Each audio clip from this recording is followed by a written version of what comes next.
नमस्कार, आप देखना शुरू कर चुके हैं कैपिटल टीवी बिहार का खास प्रोग्राम दो टूक। तो दो टूक में आज है क्या? दो टूक में ये मानिए कि पशुपति कुमार पारस को दो टूक कह दिया गया कि आप एनडीए से बाहर हैं, आपके लिए एनडीए में कुछ नहीं है, आप अपना फैसला ले सकते हैं। दो टूक उपेंद्र कुशवाहा को कह दिया गया कि आपकी हैसियत एक ही सीट की है, उससे ज़्यादा मांग के आप अपनी हैसियत को बेवजह बढ़ा रहे हैं।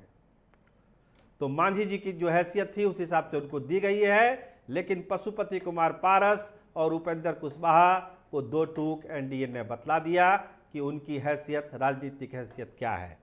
देखिए, दो सीट गया और काराकाट जेडीयू ने छोड़ी है सहयोगी दलों के लिए। गया सीट जीतन राम मांझी के लिए और काराकाट दी गई है उपेंद्र कुशवाहा के लिए। तो जेडीयू ने थोड़ी सी उदारता दिखाई है, लेकिन इसके बदले शिवहर की सीट वो ले ली और वो सीट लवली आनंद के लिए। कहा यह जा रहा था कि शिवहर की सीट बीजेपी नहीं छोड़ेगी, बड़े बड़े नेताओं का दबाव था कि वो सीट बीजेपी को लड़नी चाहिए, लेकिन वो सीट अंततः नीतीश कुमार के खाते में गई और लवली आनंद वहां से चुनाव लड़ेगी, जो अभी कुछ घंटे पहले जनता दल यूनाइटेड में शामिल हुई।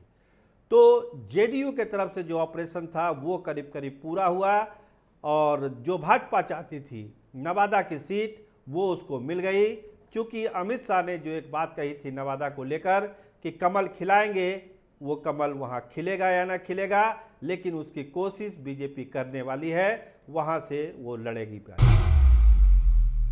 तो चिराग पासवान की बल्ले बल्ले हुई है। आप जान रहे हैं 5 सीटों देने की जो बात की गई थी उस पर राजनीतिक पंडितों ने हैरानी जताई थी कि 5 सीटें चिराग पासवान को कैसे मिल सकती है, लेकिन हकीकत यही है, सच्चाई यही है कि 5 सीटें उनको दी गई है और उन 5 सीटों पर लगभग उम्मीदवारों की जो सूची है वो भी तैयार है।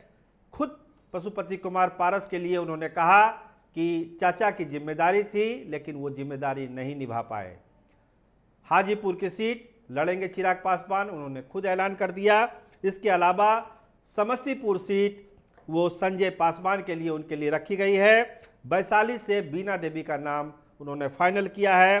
खगड़िया से 2-3 नाम है। देखिए, जो नाम है प्रोफेसर अरुण कुमार भी वहां से चुनाव लड़ सकते हैं, रेणु कुशवाहा चुनाव लड़ सकती है और एक नाम है सुरेंद्र विवेक का। इन 3 नामों में से एक नाम पर फैसला होना है, क्योंकि जहानाबाद की सीट नहीं मिली है तो प्रोफेसर अरुण कुमार को खगड़िया में एडजस्ट किया जा सकता है, जहां उनका मुकाबला डॉक्टर संजीव से हो सकता है, जो महागठबंधन के प्रत्याशी हो सकते हैं।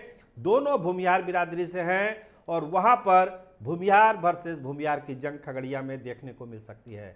तो जो आज घोषणा हुई है, तो उम्मीद की जा रही थी कि कम से कम उपेंद्र कुशवाहा को 3 नहीं तो 2 सीटें जरूर मिलेगी। पशुपति कुमार पारस के लिए कुछ गुंजाइश बनाई जाएगी, लेकिन वो गुंजाइश नहीं बनी। कहा यह जा रहा है कि नवादा की सीट चंदन सिंह को दिया जा सकता है, लेकिन हमारे जो सोर्स हैं वो बताते हैं कि विवेक ठाकुर वहां से चुनाव लड़ सकते हैं, इसकी पूरी तैयारी है। और जो भाजपा के बड़े गुट जो दबाव बनाते हैं भाजपा नेतृत्व पर, उनके दबाव में विवेक ठाकुर को नवादा की सीट दी जा रही है। तो देखिए, फैसला चंदन सिंह और विवेक ठाकुर के बीच में होना है कि होगा क्या। लेकिन पशुपति कुमार पारस में काफ़ी गुस्सा है, उनके खेमे में उपेंद्र कुशवाहा के खेमे में गुस्सा है। कहा जा रहा है कि कल पशुपति कुमार पारस पटना आएंगे, इससे पहले वो इस्तीफा भी दे सकते हैं।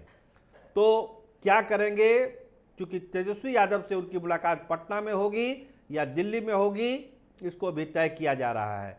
क्योंकि तेजस्वी यादव के दिल्ली जाने का भी कार्यक्रम है, तो दिल्ली में मुलाकात संभव है या पटना में, ये तय किया जा रहा है। लेकिन महागठबंधन के रास्ते खुल गए हैं। आज जो बैठक होने वाली थी महागठबंधन की सीट शेयरिंग को लेकर, उसको टाल दिया गया है। आज वो बैठक नहीं होगी। आरजेडी तैयारी में थी कि आज ही बैठक कर ली जाए, लेकिन कांग्रेस का कहना है कि जो नई सूची आई है महागठबंधन की, उसको देखते हुए इसको एक दिन टाला जाए। हो सकता है ये बैठक अब कल होगी। तो एनडीए ने जो सीटों का बंटवारा किया है, उससे महागठबंधन के नेताओं में खुशी है। उनको लगता है कि एनडीए अब टूटेगा और पशुपति कुमार पारस, उपेंद्र कुशवाहा और मुकेश सहनी अब हमारे खेमे में आएंगे, क्योंकि जो परिस्थितियां बनी है उसमें अब एनडीए में कोई गुंजाइश है नहीं, सारी गुंजाइश महागठबंधन में है। इसीलिए आज की बैठक टाल दी गई है। देखिए, कांग्रेस के बड़े नेता पशुपति कुमार पारस के टच में हैं, कांग्रेस के कई नेता उपेंद्र कुशवाहा के टच में हैं। कोशिश हो रही है कि जल्द से जल्द इन नेताओं को महागठबंधन में लिया जाए। फैसला इन दोनों नेताओं को करना है, वो भी 24 घंटे के अंदर इन दोनों नेताओं को अपना फैसला लेना होगा, क्योंकि अब इंतजार करने के मूड में महागठबंधन भी नहीं है, क्योंकि पहले फेज का चुनाव होना है तो अब समय है भी नहीं। तो 24 घंटे के अंदर उपेंद्र कुशवाहा और पशुपति कुमार पारस को यह तय कर देना है कि उनका क्या होगा या वो क्या करने वाले हैं। एनडीए में इसी हालात में वो रहेंगे या फिर महागठबंधन की तरफ शिफ्ट करेंगे। तो समय दिया गया है, आज की बैठक महागठबंधन ने टाल दी है। कल ये बैठक हो सकती है जिसमें उपेंद्र कुशवाहा और मुकेश सहनी के बारे में बातचीत होगी।